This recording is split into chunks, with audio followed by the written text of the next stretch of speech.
با نام خدا یاد خدا. سلام دوستان عزیز، من حکیمی هستم از فرانسه. خوش آمدید به برنامه نوبتی دیگری ما. خدا کنه در هر گوشه دنیا باشید.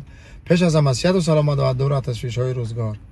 دوستان عزیز، امروز برنامه ما ورزشی است. دوام برنامه قبلی که چند روز دو روز پیش چی میگن گذاشته بودیم در یوتیوب کانال و این دوام همون برنامه می باشد. یعنی که دین روز تیم ملی زیر سن 17 ساله تاجیکستان آید به فوتبال در دولت شایگری عربستان سعودی با تیم ملی 17 ساله های کره جنوبی با هم رقابت کردند و متاسفانه در این رقابت بچهای ما از ضربه های پنالتی سلسله ضربه های پنالتی باختند.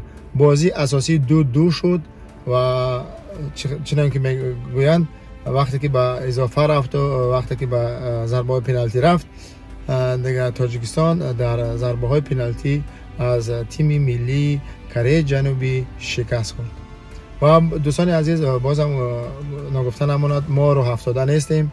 یکی از کارهایی که بهترینه که نشان دادن بچه‌ها راه خط گرفتن به جام جهانی 2025 که در دولت قطر برگزار می‌گردد. این هم یک شاهین تحسین است و راه افتاده نشه بچه‌های تاجیک. تیم ملی تاجیکستان 17 ساله ها ما با شما هستیم در هر وقتی که است، در باخت، در پیروزی، در همه حالت ما شما را طرفداری و دستگیری میکنیم در هر جایی که باشیم. نگران راه افتاده نشین. پیروزی میگن اگر بخوای به دست بیاری اول باید بتی، بعد پیروزی به دست میاد. تا نبازی باخت، چی میگن، تا نبازی برد به دست نمیاد. و حالا شما بچهای جوان هستین، ان شاء الله آینده شما در پیش است. خدا کند که مثلا فوتبالیست خوب نامی کشور و منطقه‌ای باشین. خب دیگه دوستان عزیز، بازم 4 تیمی که به دور نیمه نهایی گذاشتن، اینها تیم‌های ازبکستان، کره جنوبی، کره شمالی و خود میزبان عربستان سعودی می باشد که چند روز بعد نیمه نهایی ها بین این رقابت ها دایر می‌گردد. مثلا ازبکستان با تیم اگر خطا نکنم با تیم ملی کره شمالی با هم رقابت می‌کند و عربستان سعودی باشد میزبان با تیم کره جنوبی.